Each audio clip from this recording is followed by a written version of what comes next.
আজ আমাদের পুরীতে তৃতীয় দিন। আজ আমরা বেরিয়েছি সাইট সিনের জন্য। নমস্কার, আমি দেবলীনা। আমার চ্যানেল সিম্পল লিনাতে আপনাদের আরও একবার স্বাগত জানিয়ে আজকের ব্লগটা শুরু করতে চলেছি। আজ সকাল সকাল বেরিয়েছি আমরা সাইট সিনের জন্য। আমাদের গাড়ি ছেড়েছে ওই 9টার দিক করে। আগের দিন রাতেই আমরা একটা ট্রাভেলার গাড়ি বলে রেখেছিলাম। প্রত্যেকেই আমরা ঘুম থেকে উঠে স্নান করে বেরিয়ে পড়েছি, আর ব্রেকফাস্টটা করিনি। ব্রেকফাস্ট করতে নিলেই দেরি হয়ে যাবে, রাস্তায় যেতেই কোথাও একটা খেয়ে নেওয়া যাবে। তাই কিছুটা যাওয়ার পরই আমাদের গাড়ি একটা জায়গায় দাঁড়িয়েছে, এখানেই আমরা ব্রেকফাস্টটা সেরে নেব। এখানে রাস্তার ওপারেই বিচ আছে, এই বিচটাতে সবাই আসে, ছবি তোলে, সময় কাটায়। কিন্তু এত গরম, আমাদের এখানে ছবি তোলার একটুও ইচ্ছা নেই, তাই আমরা ঢুকে যাচ্ছি সোজা ব্রেকফাস্ট করতে। এখানে ব্রেকফাস্টের জন্য অপশান ছিল উপমা, পোহা, ধোসা, ইডলি, লুচি। আমি উপমা নিয়েছিলাম, আর অনেকে ধোসা ইডলিও নিয়েছিল। আমরা তো প্রত্যেকে এক একজন এক একটা খাবার নিয়েছি। আমার ভাইটার তাড়াতাড়ি খাওয়া হয়ে গেছে, ও এবার আমার ব্লগটা কন্টিনিউ করছে। তোমরাই শুনে নাও, এক একজনের আবার এক এক রকম খাবার বেশি ভালো লেগেছে। কেমন রিভিউ? যমজ বোনের কি রিভিউ? রিভিউ দিচ্ছে না তো? না না, আমার এভারেজ লেগেছে। আমার চরিত্রে দেখুন, আমার এভারেজ। আমি টুকরে টুকরে খাচ্ছি। ওর ভালো লেগেছে, ওরটা সাপাই। ওর ডাটাটা চিবি। কেমন রিভিউ?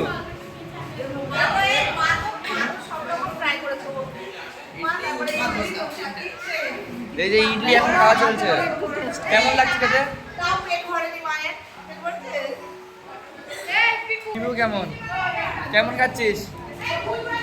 কোনটা বেশি ভালো লাগবে, এটা না আগেরটা?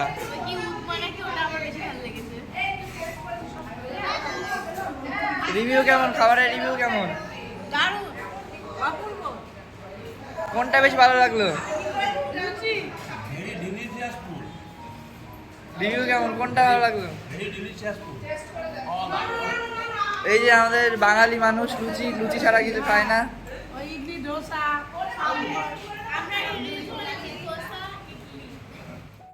আমাদের খাওয়া দাওয়া হয়ে গেছে, এবার আমাদের বাস ছাড়বে। আমরা প্রথমেই যাব সূর্য মন্দিরে।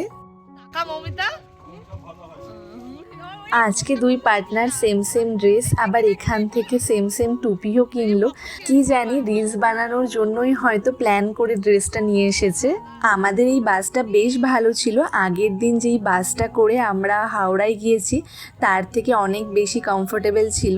বাট বাসটাতে এসি ছিল না, এত গরম লাগছিল। আমরা বুকিং করার সময় এসি বাসই বলেছিলাম, কিন্তু কেন এসি বাস দেয়নি জানি না। এই দেখো, আমরা সূর্য মন্দির পৌঁছেও গেছি। পুরী থেকে কিন্তু অনেকটাই ডিস্টেন্স। আর এই যে দুজন এসে এসেই রিলস করা শুরু করে দিয়েছে, হাত ধরাধরি করে।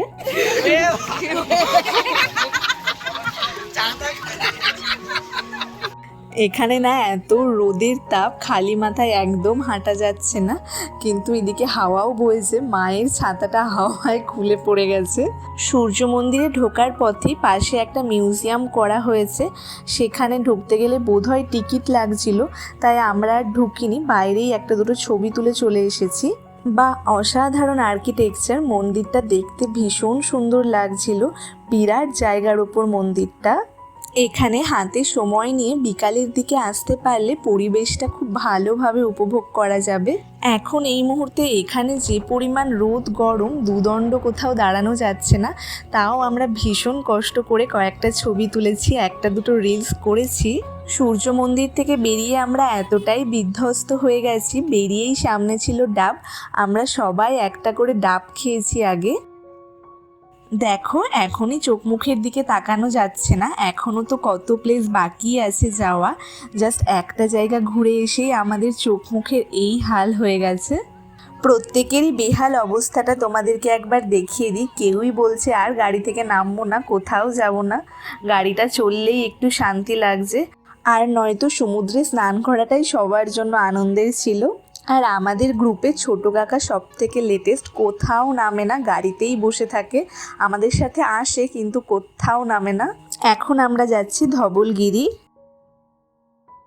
আর বাসে যেতে যেতে চলছে যে যার ঝুলিতে যা যা খাবার নিয়ে এসেছে সেই সব খাওয়া দাওয়া।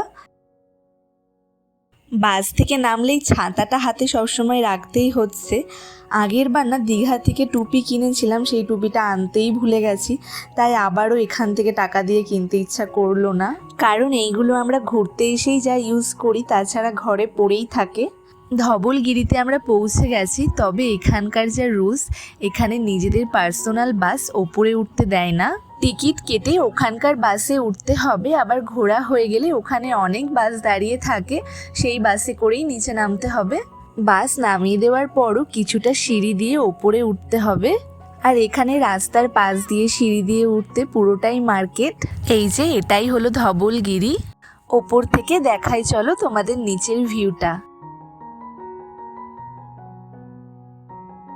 কুকুরগুলো এত গরমে গাছের ছাওয়ায় একটু জিরোচ্ছে।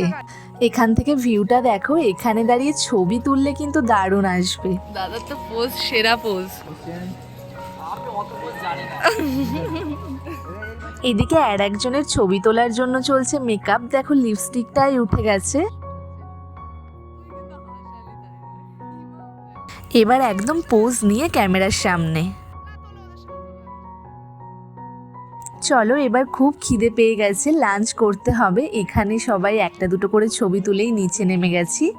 এখন আমরা চলে এসেছি একটা রেস্টুরেন্টে, আর দাদাকে বলেছিলাম এমন রেস্টুরেন্টে নিয়ে যাবে যেখানে এসি থাকবে, কারণ আমরা আর পারছি না। মমিতা আমরা এখন কি খাবো? ছিমছাম খাবার দাবার। নিজেরাই আলু সিদ্ধ হয়ে গিয়ে এখন ছিমছাম খাবার। নিজেদেরকে মেখে মনে খেয়ে নি। রেস্টুরেন্টে ঢুকেই আমরা চলে এসেছি একদম কর্নারে, যাতে আমরা সবাই একসাথে খেতে বসতে পারি। ছোটরা আমরা বসেছি একসাথে, আর বড়রা বসেছে একসাথে। খাওয়া দাওয়ার পর আছে আরও দুটো স্পট, তাহলেই আজকের মতো ঘোরা আমাদের কমপ্লিট। আমরা এখানে অর্ডার করেছি ভেজ থালি, আর তার সাথে নিয়েছি ডিম কারি। আমাদের খাবার চলেও এসেছে। খাবারের কোয়ালিটি খুব ভালো ছিল, আর কোয়ান্টিটিও একদম ঠিক ছিল, কিন্তু দামটা অতিরিক্তই ছিল। এখানে থালিতে ছিল ডাল, আলু ভাজা, কাঁচা লঙ্কা, পেঁয়াজ, লেবু, এগুলো তো ছিলই, আর ছিল আলু পটলের রসা, আর তার সাথে ছিল মিক্স ভেজ। আমাদের লাঞ্চের পর ফলের ব্যবস্থাও ছিল। মামা এখন প্রত্যেককে সার্ভ করে দিচ্ছে। আঙুরগুলো খেতে ভীষণ মিষ্টি ছিল।